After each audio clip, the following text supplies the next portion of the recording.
할렐루야. 우리 사랑하는 성도들 이 한 주간도 주의 은혜 가운데 승리하시기를 축복합니다. 잠시 기도하시고 오늘의 말씀 나누겠습니다. 하나님 아버지 감사합니다. 이 한 주간 우리 사랑하는 성도들 승리하게 하여 주시고 오늘도 주의 말씀 안에 주의 은혜 가운데 살아가게 하여 주옵소서. 감사하고 거룩하신 예수 그리스도의 이름으로 기도드리옵나이다. 아멘.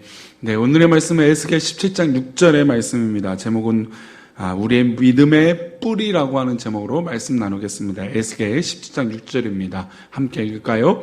그것이 자라며 퍼져서 높지 아니한 포도나무 곧 굵은 가지와 가는 가지가 난 포도나무가 되어 그 가지는 독수리를 향하였고 그 뿌리는 독수리 아래에 있었더라.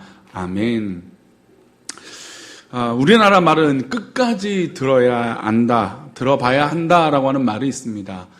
워낙 수식어도 많고 관용구도 많고 단어가 뜻하는 말이 어지만 뉘앙스에 따라서도 사투리를 포함해서 모든 의미하는 뜻이 그때마다 상황마다 의도하는 바 따라 너무나 많은 차이를 두고 있는 언어라고 할 수 있죠.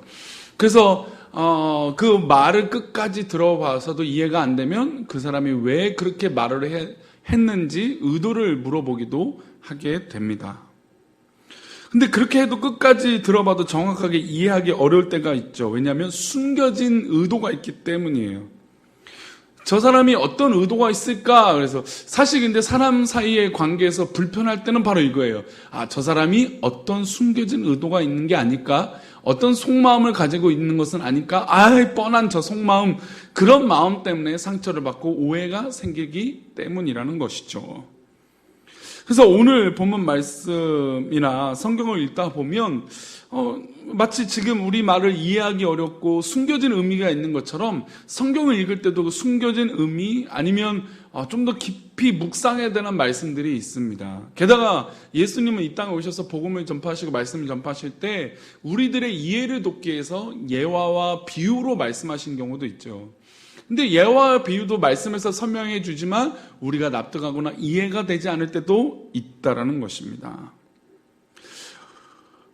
예수님이 비유를 듣다 보면 마치 지금 천국에 있는 것처럼 충분히 이해가 될 때가 훨씬 더 많죠. 그래서 아예 예수님은 이 비유는 이런 뜻이다라고 말씀하신 적도 있습니다.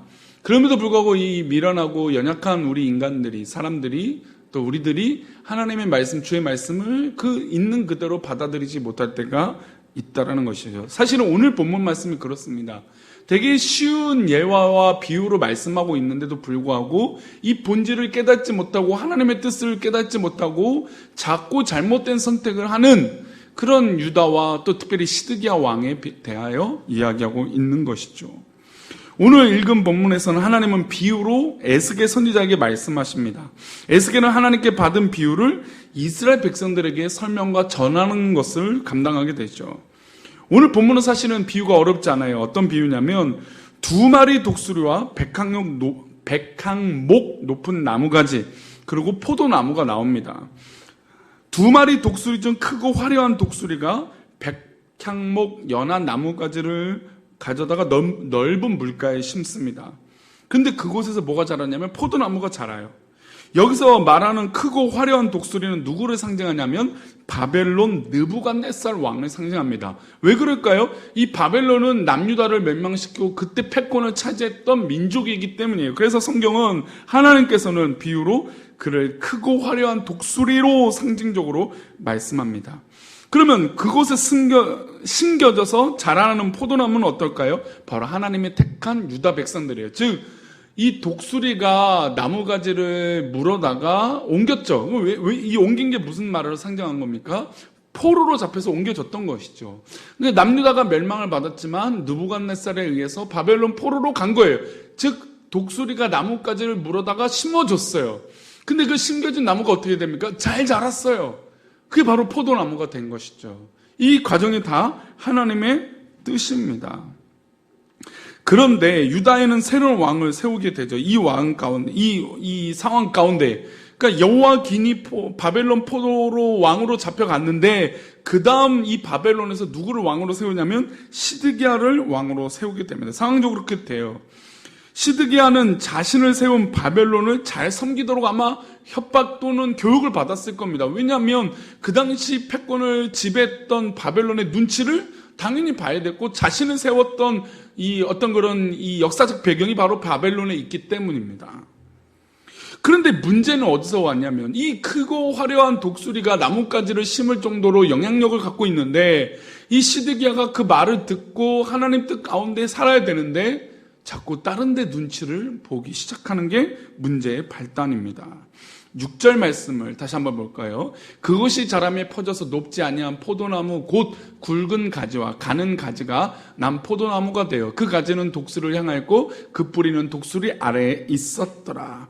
그 가지가 독수리를 향하였다는 말은 거기서 자라난 포도나무가 누구한테 속할까요? 독수리, 즉 이 느부갓네살 왕에게 방향 지어져 있다는 것, 속해 있다는 것입니다.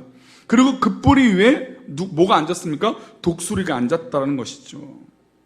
포도나무 뿌리를 지배하고 있는 왕이 바벨론 왕 느부갓네살인데, 문제는 그렇게 자라난 포도나무가 누구를 섬기지 않는 것일까요?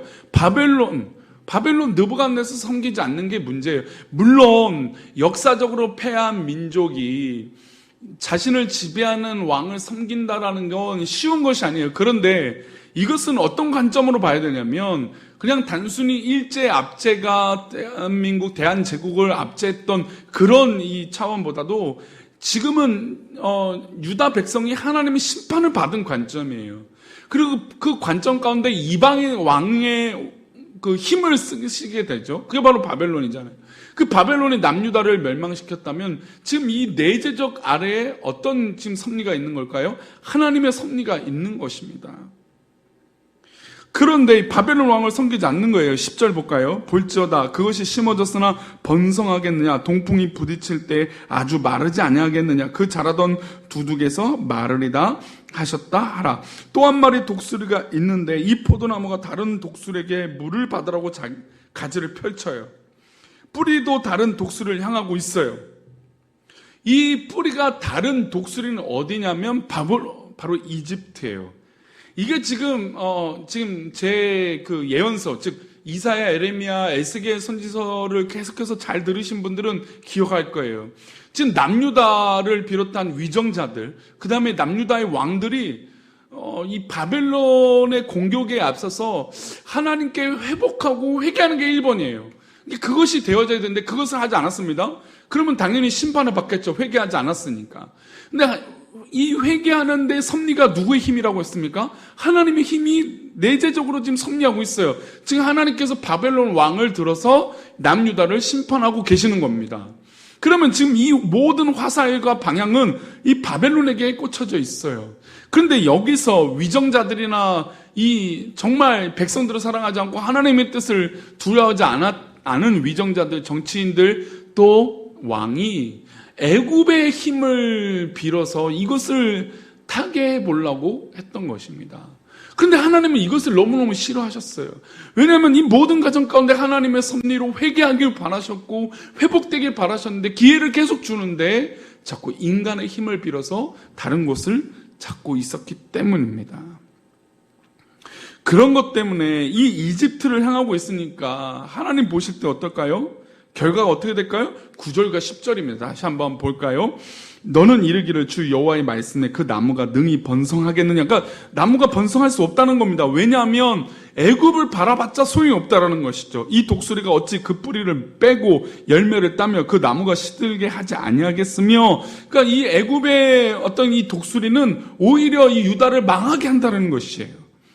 또 그 연한 잎사귀가 마르게 하지 아니하겠느냐. 많은 백성이나 강한 팔이 아니라도 그 뿌리를 뽑으리라. 아예 뿌리째 뽑히게 된다는 겁니다. 그래서 10절에 이 말씀이 이어서 나오게 된 겁니다. 볼지어다 그것이 심어졌으나 번성할 수 없다라는 겁니다. 하겠느냐라고 하면서 할 수 없다라는 것이죠. 그리고 동풍이란 바람이 부딪힐 때 말라버리겠다라는 것입니다. 이것이 바로 하나님의 섭리를 의지하지 않고 인간의 힘을 빌어서 애굽을 바라봤던, 이집트를 바라봤던 남유다의 모습, 결과라는 것이죠. 그래서 하나님께서 다시 한번 말씀하세요. 내가 너를 심고 너의 뿌리를 촉촉하게 적시겠다. 그러니까 이 지금 이 꽃꽂이가 너무나 예쁘게 되어 있지만, 이 꽃꽂이 나무의 뿌리, 이건 나무가 아니고 이제 잘라서 스폰지에다가 이렇게 박은 거잖아요. 꼽아 놓은 거예요. 근데 그것에 물이 받쳐져서 자라지 않으면 이것은 금방 시들어요. 물이 없으면 금방 죽게 되어 있어요. 뿌리 없기 때문이죠. 근데 마치 지금 애굽을 바라보는 남유다의 모습은 곧 이렇게 시들어버릴 존재가 된다는 것입니다. 그런데 하나님께서 내가 너를 심었다. 너의 뿌리를 촉촉하게 해주겠다. 그러니까 살려주시겠다는 뜻입니다. 그래서 어디를 바라보라고 말씀하냐면 애굽을 바라보지 말고 이 바벨론을 들어서 사용하시는 하나님의 능력과 힘을 바라보라는 것입니다. 오늘 사랑하는 성도님, 우리 교회 성도님들, 우리가 오늘 살아갈 때 우리의 시선과 판단과 환경과 어떤 그런 생각들이 어디 있습니까? 바로 하나님께 있기를 축복합니다. 하나님은 계속해서 남유다 백성들에게 그것을 요구하세요. 우리 22절, 23절입니다. 한번 읽어보겠습니다. 주 여호와께서 이같이 말씀하시되 내가 백항목 꼭대기에서 높은 가지를 꺾어다가 심으리라. 내가 그 높은 세 가지 끝에서 연한 가지를 꺾어 높고 우뚝 솟은 산에 심되. 그러니까 하나님께서 하나님을 바라보면 이 높은 우뚝 솟은 산에 심겨지게 해주시겠다는 겁니다. 그리고 23절입니다. 이스라엘 높은 산에 심으리니 그 가지가 무성하고 열매를 맺어서 아름다운 백항목이 될 것이고 각종 새가 그 아래에 깃들이며 그 가지 그늘에 살리라. 하나님을 바라보고 하나님을 의지해서 그 뿌리를 하나님께 두면 바로 이렇게 백항목의 정말 향기로운 나무로 하나님께서 세워주시겠다는 겁니다. 우리는 누가 심은 걸까요? 하나님께서 심으셨습니다. 우리의 뿌리는 다른 곳에 있는 것이 아니라 하나님께 있는 것인 줄 믿습니다. 이게 너무나 중요해요.